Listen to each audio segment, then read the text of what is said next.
প্রিয় BA first সেমিস্টারের ছাত্রছাত্রীরা, আজকে আমি যে বিষয় নিয়ে আলোচনা করব সেটি হচ্ছে তোমাদের যাদের মাইনর এবং মেজর সাবজেক্টে বেঙ্গলি চুজ করা রয়েছে, এমডিসি CC1 বা DSCC1 অনার্স এবং জেনারেলে। তো তাদের জন্য আজকের এই ভিডিওটি অত্যন্ত গুরুত্বপূর্ণ, কারণ আজকের এই ভিডিওতে আমি তোমাদের একটি গুরুত্বপূর্ণ প্রশ্ন উত্তর নিয়ে আলোচনা করব। প্রশ্নটি তোমাদের 15 নম্বরে আসার সম্ভাবনা রয়েছে এই বছরে। তো তোমরা জানো 15 নম্বরে তোমাদের 3টে প্রশ্ন এবং 5 নম্বরে 3টে প্রশ্ন এবং 1 নম্বরের 15টি প্রশ্ন নিয়ে তোমাদের কিন্তু পরীক্ষা হবে। তো তোমরা তোমাদের তার জন্য কী কী প্রশ্ন পড়তে হবে আমি তোমাদের চ্যাপ্টার ওয়াইজ প্রশ্ন দিয়ে দিয়েছিলাম। তোমাদের যদি লাস্ট মিনিটের সাজেশান প্রয়োজন হয় অবশ্যই তোমরা কমেন্ট বক্সে লিখে জানাবে। আমি প্রত্যেকটি সাবজেক্টের লাস্ট মিনিটের সাজেশান তোমাদের সামনে তুলে ধরবো। তো দেখো, আমি যে প্রশ্নটি আজকে আলোচনা করব সেটি আমাদের সাজেশনে 2 নম্বরে ছিল, চ্যাপ্টার 1-এর। চর্যাপদের আবিষ্কার ও প্রকাশকাল বিবৃত করো। চর্যাপদের বা চর্যার সমাজ চিত্রের পরিচয় দাও। চর্যাপদের আবিষ্কার ও প্রকাশকাল। বাংলা সাহিত্যের প্রাচীনতম গ্রন্থ হল চর্যাপদ। চর্যাপদের আবিষ্কার কাহিনী বেশ কৌতূহলজনক। মহাপাধ্যায় পণ্ডিত হরপ্রসাদ শাস্ত্রী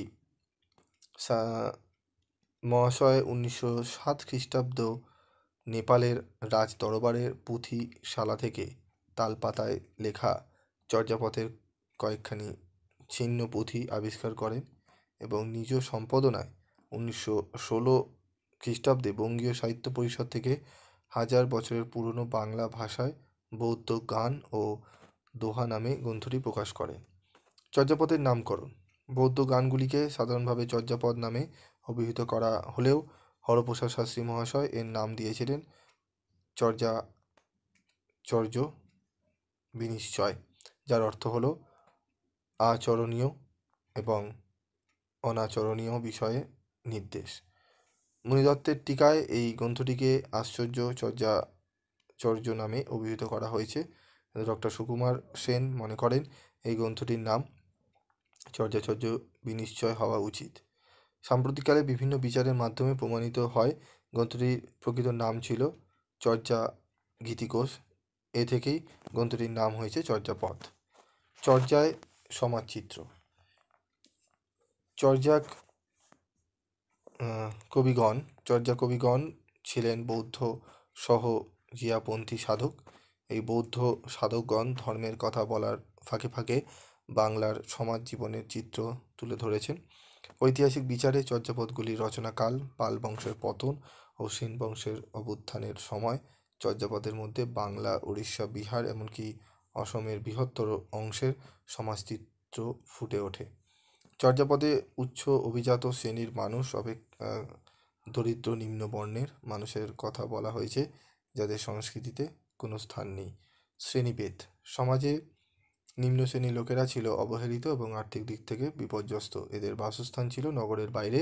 এরা উচ্চ বর্ণের স্পর্শ বাঁচিয়ে চলত। চর্যায় বহু নদ নদী, খাল বিলের বর্ণনা থেকে নদীমাতৃক বাংলাদেশের পরিচয় পাওয়া যায়। গঙ্গা যমুনার মাঝখান দিয়ে নৌকা চলাচল করত এবং নিম্ন শ্রেণীর ডম্বিরা পাঠনির কাজ করত। যান হিসাবে ব্যবসা বাণিজ্যের জন্য নৌকা ব্যবহার করত। খাল পারাপারের জন্য সেতু ছিল। তৎকালীন সমাজে সাধারণ মানুষের জীবনে দরিদ্র ছিল নিত্যসঙ্গী। বর্ণ বৈষম্য ছিল অত্যন্ত প্রবল। কোল, ভিল, শবর, ডোম প্রভৃতি নিচু শ্রেণীর মানুষেরা নগর থেকে বহু দূরে পর্বতের টিলায় বাস করত। তাদের কোনো সামাজিক মর্যাদা ছিল না। এই সকল অনন্ত শ্রেণীর মানুষের যাতায়াতের পথে ব্রাহ্মণ সন্তানদের যাতায়াত নিষিদ্ধ ছিল। চর্যাপদ। তৎকালীন সমাজচিন্তের প্রতিবেশীহীন নিঃসঙ্গতা, অন্নাভাব, আর্থিক বিপর্যয় প্রভৃতি দুঃখ বেদনার দিকটিকে বিশেষভাবে প্রকাশিত হয়েছে। দেশে চুরি, ডাকাতি, অশান্তি নানা বিপর্যয় সৃষ্টি করেছে। সাধারণ মানুষের দুবেলা দুমুঠো আহার পর্যন্ত জুটত না, তাই পদের ডাঁটা খেয়ে তারা খিদে মেটাতো। অনেকে ক্ষুধার জ্বালা সহ করতে না পেরে চুরিও করত। জীবনচিত্র। তৎকালীন সমাজে বিবাহ উৎসব বেশ ধুমধামের মধ্য দিয়ে বাদ্য বাজনা সহকারে হতো। বরযাত্রা, যৌতুক প্রথা, রমণীদের বাসর জাগরণ ও অন্যান্য আচার অনুষ্ঠানের মধ্য দিয়ে বিবাহ উৎসব পালিত হতো।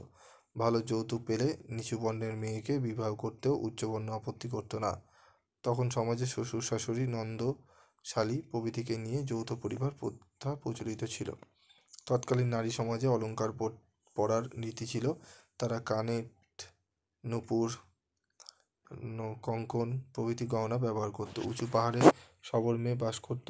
তার পরনে ছিল ময়ূরের পুচ্ছ, গলায় গুজ্জর মালা। তাদের বাড়ির চারপাশে কাপাস ফুল ফুটত।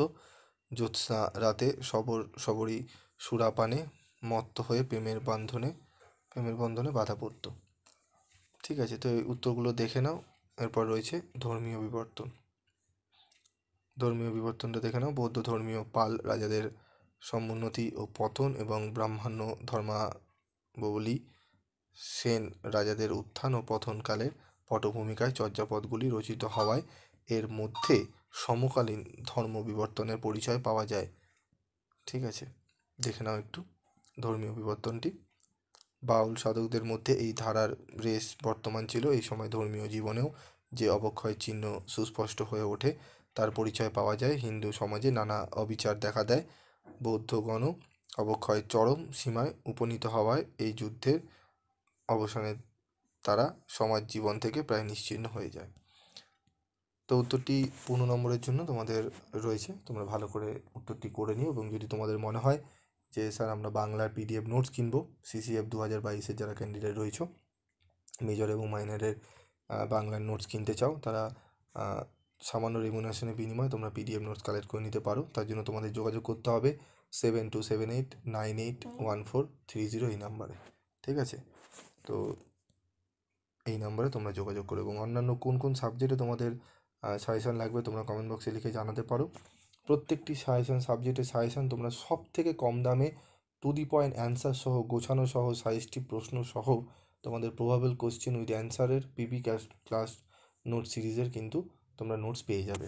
ঠিক আছে, তোমরা একবার নিয়ে দেখো। তোমাদের প্রত্যেকটা সেমিস্টারে তোমাদের মনে হবে পিপি স্টাডি ক্লাসের নোটস তোমরা না পড়লে তোমাদের অসম্পূর্ণ থেকে যাবে, তোমাদের এরকমই মনে হবে। তোমরা একবার নিয়ে দেখো, যারা নিয়েছে তারা জানে পিপি স্টাডি ক্লাসের নোটস বিগত 5-6 বছর ধরে কিন্তু অনলাইনে ক্লাস চলছে, সেইভাবেই কিন্তু দিয়ে আসছি।